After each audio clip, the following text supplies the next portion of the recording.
Alors, s'agissant d'abord de la dotation globale de fonctionnement, il me semble que reporter sa mise en œuvre en 2017 présente l'avantage de pouvoir coller aux schémas qui sont actuellement en cours de préparation et d'adoption par les communes.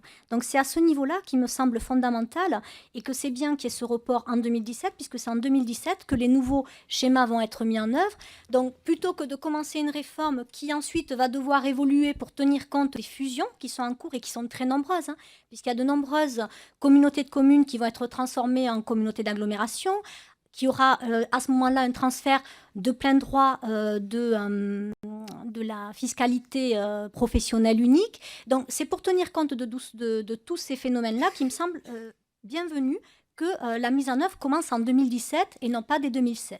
Après, bien entendu, je partage vos inquiétudes et le souci qu'il y ait ces phénomènes pour tenir compte des difficultés de chaque commune. Alors ensuite, s'agissant maintenant de la question du choix entre épargne brute et épargne nette, il me semble, en tant que financière, que le choix de l'épargne nette est plus satisfaisant puisqu'on tient compte effectivement de la véritable situation. Après, pour les autres questions, je crois que tout est lié à des arbitrages politiques. Nous, en tant qu'universitaires, nous décrivons une situation, nous expliquons les conséquences des règles juridiques, des répercussions d'un point de vue institutionnel. Donc, c'est la description que je vous ai faite. À mon avis, et c'est ce que j'avais déjà annoncé en 2011 au congrès de Nancy, il me semble que l'État et les gouvernements successifs, hein, quelles que soient les alternances entre les partis de gouvernement, le pouvoir central, n'arrivant pas à réorganiser la carte territoriale par des réformes institutionnelles, a utilisé la réforme financière. Je ne dis pas c'est bien ou c'est pas bien. Je pense que la suppression de la taxe professionnelle, le choix de la remplacer par la contribution économique territoriale avec les deux composantes et par des impositions forfaitaires sur les entreprises. Le fait également que nous ayons supprimé le pouvoir de modulation des taux des départements, sauf pour la taxe foncière, sauf pour une partie de la taxe foncière, mais également des régions, tout cela, également par une interprétation très extensive des ressources propres, permet d'asphyxier financièrement les collectivités territoriales. Ça a cette conséquence-là. Alors, est-ce que c'est volontaire ou pas? Mais ça a pour conséquence d'asphyxier financièrement les collectivités territoriales. Lorsqu'on étudie les différentes lois relatives aux réformes territoriales et la dernière loi NOTRe, qu'est-ce qu'on constate? Qu'il y a aussi une spécialisation fonctionnelle. Donc, une ressource, une spécialisation fonctionnelle. Et, à mon sens, cela aboutit à recentrer les dépenses des collectivités territoriales sur leurs dépenses obligatoires. Donc là, je ne porte pas de jugement, je ne dis pas c'est bien ou c'est mal. Voilà moi, la façon dont j'interprète les différentes règles. Je pense qu'ensuite, tout est une question d'arbitrage politique.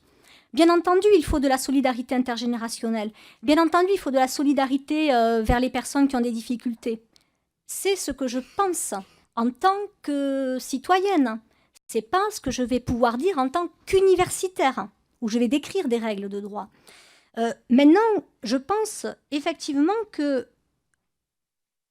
les représentants que vous êtes, nos élus, avaient le devoir de dialoguer et de dire clairement quelles sont les conséquences de la baisse de ces dotations, quel peut être le rôle de l'État compte tenu des contraintes financières. Et là, tout à l'heure, la question a été posée de savoir, est-ce qu'il faut économiser? Oui, on n'a pas le choix.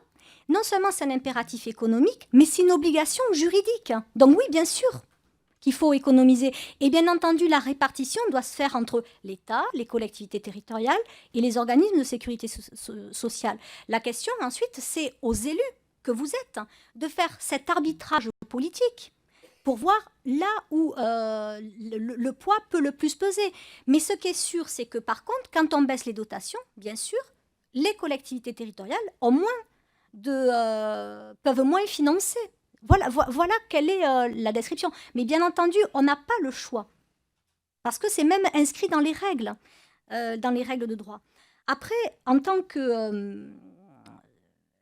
s'agissant, pour terminer, sur la solidarité, la solidarité nationale, c'est également non seulement une obligation juridique, mais c'est ce qui est le ciment de la cohésion sociale.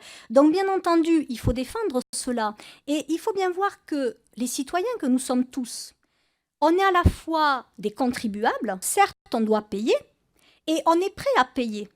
Dès lors que on va pouvoir bénéficier, ou en tout cas ceux qui en ont le plus besoin, vont pouvoir bénéficier de ces services publics. Donc c'est pour ça que tout à l'heure, j'ai vraiment posé la question de savoir, est-ce qu'à cet horizon 2020, nous souhaitons que l'on se retrouve avec des grandes métropoles, puisque c'est celles qui sont le plus favorisées dans les dernières réformes, avec autour des grands déserts ruraux. Merci. Je passe la parole au député Claude Sturny.